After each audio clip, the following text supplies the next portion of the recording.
Oh my. Here we are. We've hit the jackpot now. I really hope this works. It's your boy. And it's your boys. Retro Corner 64 is here. And we're playing Turok. As I was just saying before we started the broadcast, I think the only big N64 franchise I didn't own an entry of. Yeah. At some stage in proceedings. Boy, howdy, these texture pops. Oh boy. That is not... How do I... Okay, I completely need to remember how to play this game. Oh, this is weird. Not doing so well with the sound. It's up C to move. That's interesting, isn't it? Ah. Yeah, you just use the C buttons to move. Turok memories, Mark. The Turok game that I actually spent the most time with was... 2? No, I think it was called Rage Wars. There was a multiplayer arena shooter, like that was full on going for the Quake vibe. Allow me to find out for you. And that was the one that I spent the most amount of time with, because it wasn't. I think it had a single player campaign, but it was mostly Rage Wars. Rage Wars, yeah. But 1999, also N64. It was mostly just an arena shooter. So like, I remember playing this way back when, again at a friend's house, and I remember not being too fussed about it, mainly because like the fog and like just the draw distance was so fucking extreme.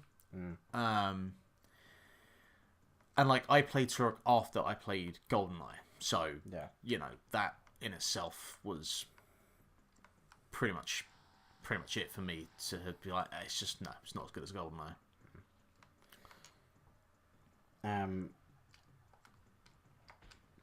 What about you? Because as you said, you didn't own it. Yeah, never. I just remember, like, because I've said before on the show that I was, should I say, a habitual reader of Nintendo Official Magazine. And Nintendo Official Magazine were very, very high on Turok.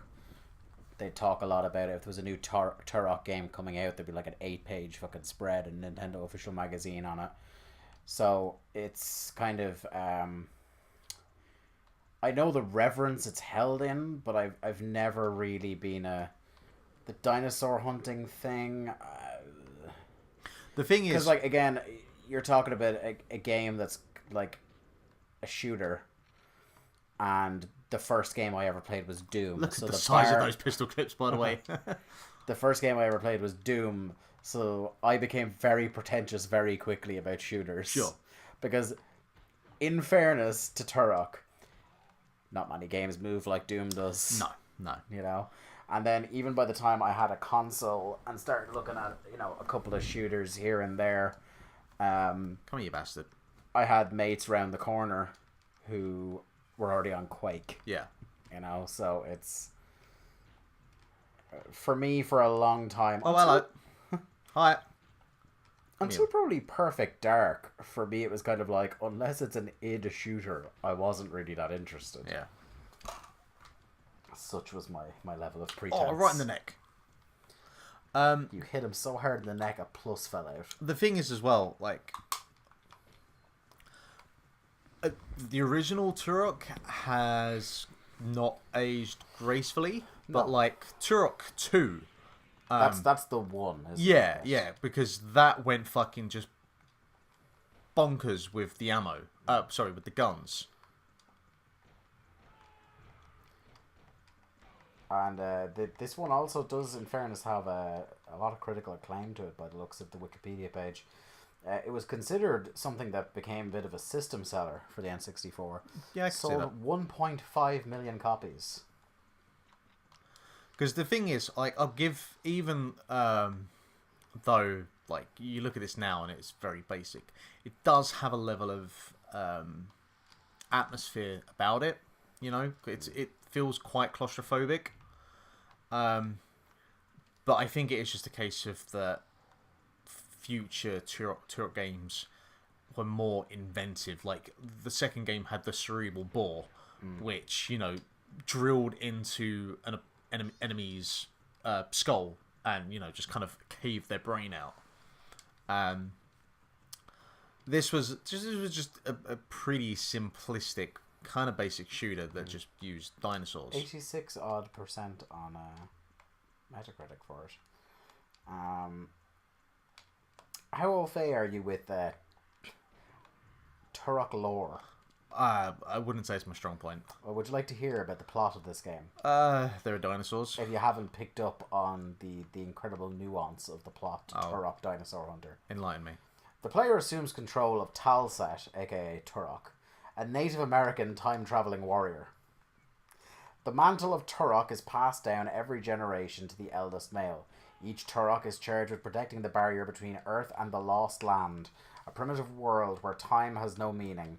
The Lost Land is inhabited by a variety of creatures, from dinosaurs to aliens.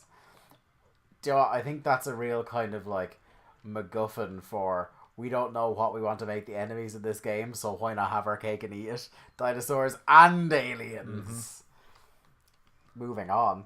An evil overlord known as the Campaigner seeks an ancient artifact known as the... And this is a pretty cool name for a MacGuffin, like a sought-after object in a game. The Chronoscepter. That's a real kind of boy word. It's very weird trying to use the C buttons as your motion and movement. It's very weird. I'll tell you what, whoever came up with that idea is a real C button. A weapon so powerful that it was broken into pieces to prevent it from falling into the wrong hands. The campaigner plans on using a focusing array to magnify the Chronoscepter's power, destroying the barriers that separate the ages of time and rule the universe. Turok vows to find the Chronoscepter's 8 pieces and prevent the campaigner's schemes. Oh, your man's stuck. So am I by the sounds of it, by the looks of it. What is going on here? There we go.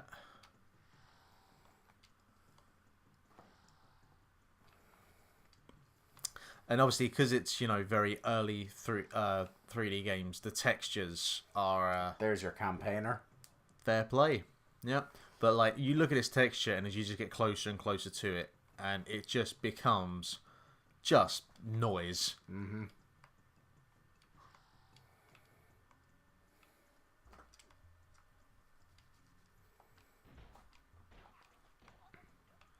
I seem to be shooting them all in the neck, even though I'm shooting Blood them in the spray chest. is pretty decent for the era.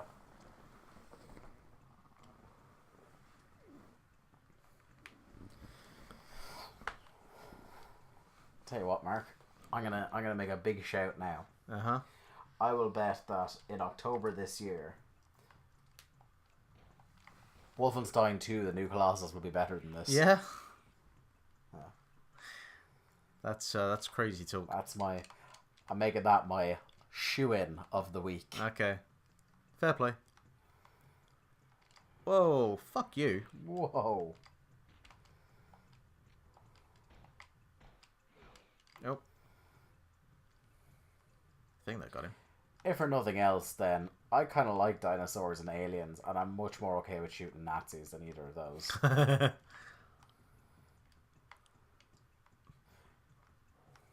Mate, I'm over here. I want an alien in my game. I want Elvis from Perfect Dark. Thank you very much. Did you ever play any of the Alien vs Predator games? Can't say I have, my friend. They're... Seen the movies. They're junk. Uh-huh. You'd think that'd be pretty hard to fuck up. Like, there's a campy enjoyment to be had in them. Well, yeah. Kind of the same as, like, Freddy vs. Jason. Oh, Jesus. Like, Freddy vs. Jason, the one thing I can say about Freddy vs. Jason is that it was at least better than... Did you ever see Jason X? No, I did not. The one where, like, they had truly, and they had long since done this, they had truly run out of ideas for the Friday the 13th franchise and just went, let's stick Jason in space. Why? Why not? Yeah. Which is the correct, like, response. Whereas Freddy vs. Jason is kind of just like, look, we know what this is. From the start.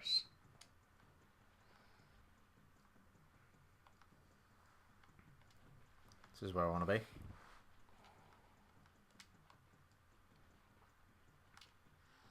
25% health. Woof. The gun model looks nice. I'm surprised with all these kind of reboots of horror franchises. I know this is getting well away from Turok now, but that's kind of what we do on these shows. I'm surprised with all these reboots of horror franchises that we haven't heard of Friday the 13th movie is being rebooted. I mean, I presume it will happen. Oh, but I mean, law of averages. Yeah. And the lack of anything resembling originality in blockbusters. Well, I mean, there's that Friday the 13th game that's out at the moment that's a little bit like PlayerUnknown's Battleground. Yeah, it's supposed to be terrible technically. Kind of, yeah. Apparently, when it's all working and no one gets kicked off the servers, it's a lot of fun. Yeah. But because it's so buggy, the idea of even getting a full party for it, I like the idea is that like you guys play the camp counselors and try to survive the night. Fuck's sake. It's like a cool kind of MMO version of Until Dawn. Yeah. I can get on board with that. That's why everybody was so excited by it, but it's technically very disappointing. But like we've had a Nightmare on Elm Street reboot, which I think had the right actor, but an absolutely terrible movie. Because I love Jackie Earle Haley. We still have Alien movies, like Alien Covenant came out this year and actually wasn't that bad. We even had about 10 years ago now a remake of The Omen. Did you ever see that with Naomi Watts and Liev Schreiber? I feel like I vaguely remember that. Yeah, it's one of those. It's not quite as like I think. The one I take exception to more than anything else was when Gus Van Sant remade Psycho, and he with Vince Vaughn, and it was one of the most pointless remakes of all time because they remade the whole movie shot for shot. Yeah, like it was the exact same movie but with different actors, like camera angles, delivery, everything was the exact same. That was, I think, the most particularly. Was that Bruce, by the way? What? Was that Bruce, by the way? Bruce? Yeah. Our mate Bruce from Shadow of War? Hope not, because I'm looking forward to spending some time with him this year. So I'm thinking about Naomi Watts now. I like her. Yeah, She's one of those actresses that, like, for the longest time, she was in a mishmash of actresses I couldn't tell apart. It was like her, Sienna Miller, and a handful of others, where it's just like slight blonde lady who's in mid-level films. Yeah. This control scheme can just fuck off.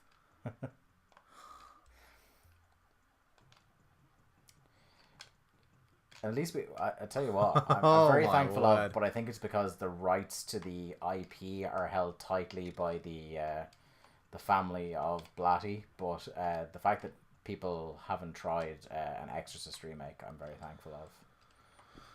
It'll happen at some point. Well, no, because there's been like the Exorcist of this person and that person and. Oh well, they're exorcism movies, but they're not doing. It's not Reagan like. Father Karras and all that. Look at that fog texture. Do you know what's an underrated movie? Fog texture. Do you know what's an underrated movie? What? Putting this out here, and I know Mark Kermode's got my back on this one. Friend of the show, Mark Kermode. Friend of the show. He doesn't know, but he's a friend of the show. Exorcist 3. Sure. Is actually a pretty good film. I'll take your word for it. Exorcist 2 is genuinely one of the worst films I've ever seen in my life. But Exorcist 3 is surprisingly good, especially if you get the director's cut of it.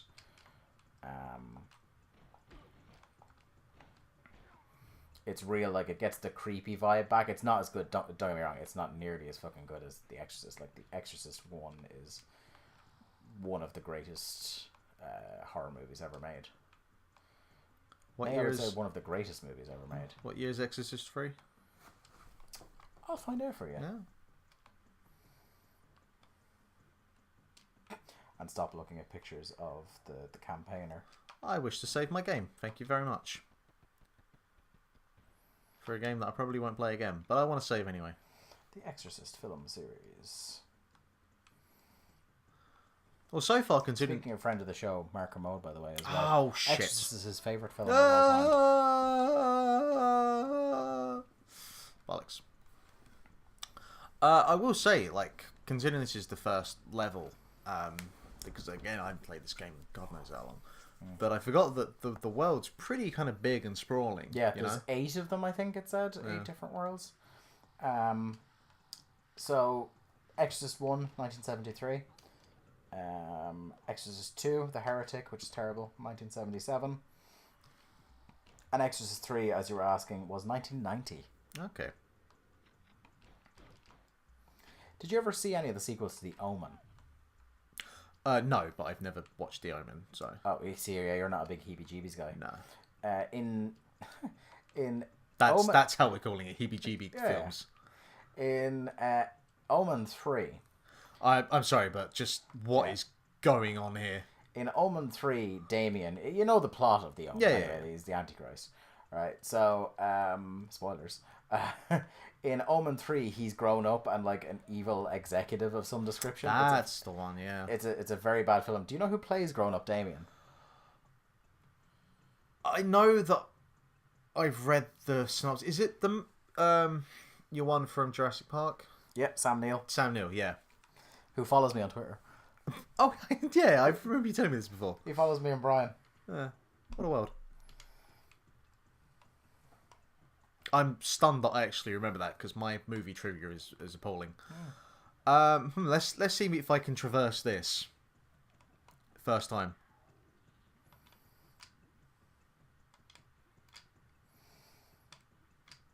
Oh my god. Oh my god. I am invincible.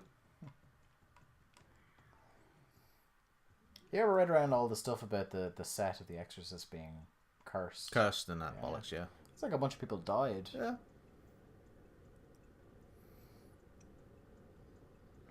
Yeah, spooky times. It has, according to Rotten Tomatoes, 55% of critics gave positive reviews, with a rating of 52%. Oh, here we go. Yes!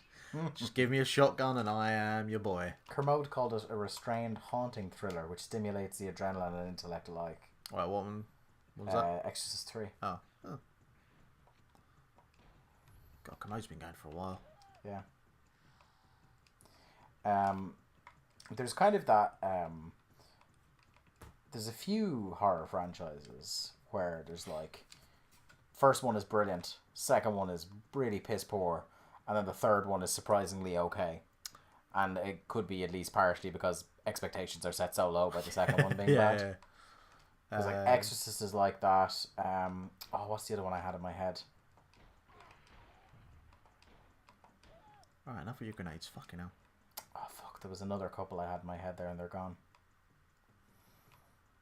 There's like a couple of the later Nightmare on Elm Street films that got super weird were kind of cool. I also have a soft spot for the original Scream trilogy. Isn't it like when you go in and realize that they're like a parody and a pastiche of the genre? Isn't it like Halloween goes mental by the third one and it super does, yeah. and like is completely not related to the plot of Halloween? Oh man, the first Halloween is so fucking good. They remade that. Whoa, as well. hello. Hi. They remade that. Oh, that was Rob Zombie, wasn't it? Yes. But they also had done, like, around the turn of the millennium, they had tried to do an updated version of it, Halloween H2O. Do you remember that? Yeah. Wasn't it like Halloween H2O and Alien Resurrection were about the same time? Yeah. I think so. Yeah. I mean, like, I've said before, we've discussed it before, like, I'm not a big... Continue, sorry. I'm not a big movie buff by any means, so, like, I'm usually, like, the worst person to go to start rattling off this film, that film, and whatever. But, like, I've read up about a lot of films, so that's kind of where most of my knowledge comes from. Yeah. It's interesting. Fuck me, finding these keys are taking forever. So they did remake in 2009. I completely forgot about this. They remade Friday the 13th. Did they? Produced by Michael Bay. Oh. Starring Danielle Panabaker, who was a pretty big deal at the time, from what I recall. I remember that name. Well, this got dark quickly. Jesus. Jared Padalecki, who is one of the two leads in Supernatural, which is kind of a cult TV show I quite enjoy. What was the critical reception to it? Oh, bad.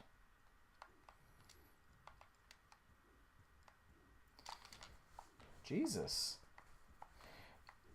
On its opening day, it grossed 19.2 million domestically, which overtook the previous 3 entries in the franchise. Wow. What was the critical reception? It was the 15th highest grossing R-rated film of 2009. Good for them. Ha!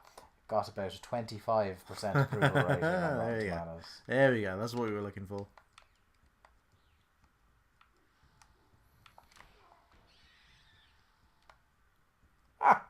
Apparently, Jared Padalecki there, according to critics, gave the presence of his presence in the film gave the film a not so good episode of Supernatural vibe.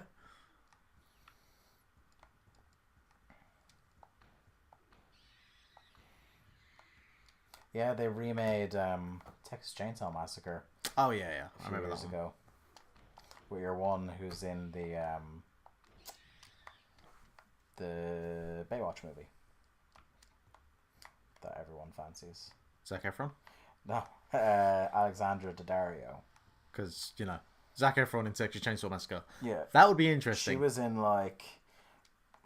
she was in like a kids movie franchise. I think it was like Percy Watson. You remember that? The Lightning Thief? I never saw it, but I remember the film being advertised. The wrestler Percy Watson? No.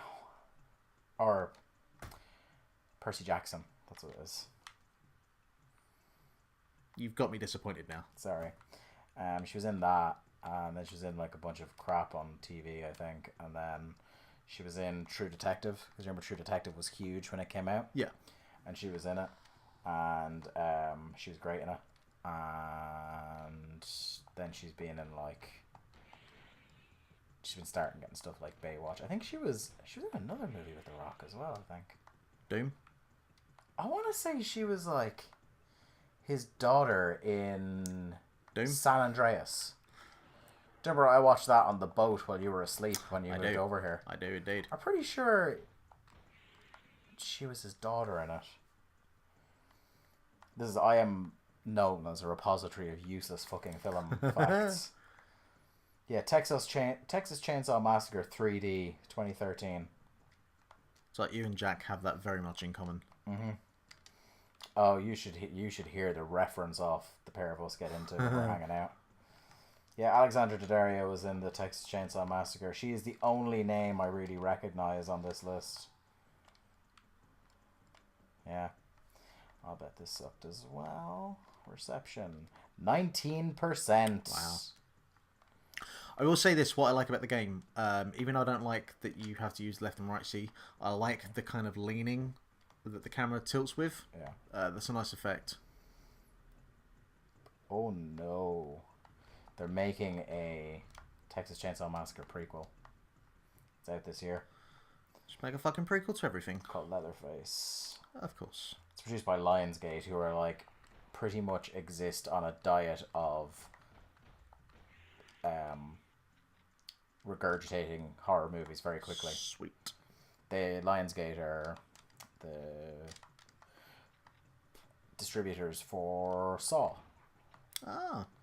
There's another franchise that like got real bad for a while. Yeah, because they made 14 fucking thousand of them. Because like you know me, I'm a big horror movie buff. So Saw 1 was a great idea. Yep. I think everybody kind of agrees with that. I think Saw 2 was a really impressive, like as far as a horror sequel goes, it was a really impressive way to kind of up the ante. Then like Saw 3, 4, and I think maybe 5 just were fucking... Wasn't it a case that like the first one was a real good psychological horror and then they just went off the rails? Yeah, like at its worst points, like I still think some of the stuff they did in 2 was really good, but at its worst points, it very much felt like a fucking torture porn Home Alone. Yeah, and Because it was inside in a big house. and that kind of became the point around that period in time where you had like that and Hostel. Yeah. Eli Roth has a lot to fucking answer for in what he's done in sort of fostering this torture porn genre, as they call it. I do remember watching that horror film with Paris Hilton. House of Wax. House of Wax. That was a remake as well. Yeah, was it? Yeah. Jesus. Her and, what's her name? Jack Bauer's daughter from 24. Alicia Cuthbert. That. Yeah, Paris Hilton's fledgling acting and music career. Yeah. The stars are blind. The stars are indeed blind, yeah. And then she was in The Hottie and the Naughty as well. I don't remember that. Yeah. Was she in a film with her sister? Or was that a documentary or something? No, she was in... I don't need a fucking platforming section in this game. She was in where she made her name, apart from the sex tape, was in a reality show called... Now we're really getting into useless trivia, by the way. Yeah, it was in a reality show with Lionel Richie's daughter, Nicole Richie. Oh, okay. What was it called? I don't bloody know. I am loath to look up her Wikipedia page, but it's going to actually drive me Why mad. are we doing this? This is really weird. This is a very weird stream. I'm playing Turok, and we're talking about Paris Hilton. Yeah. This went some places. It usually does. You're trying to do your best Jack impression here. You're like, I can fucking riff with the best of them here. Oh, you die already.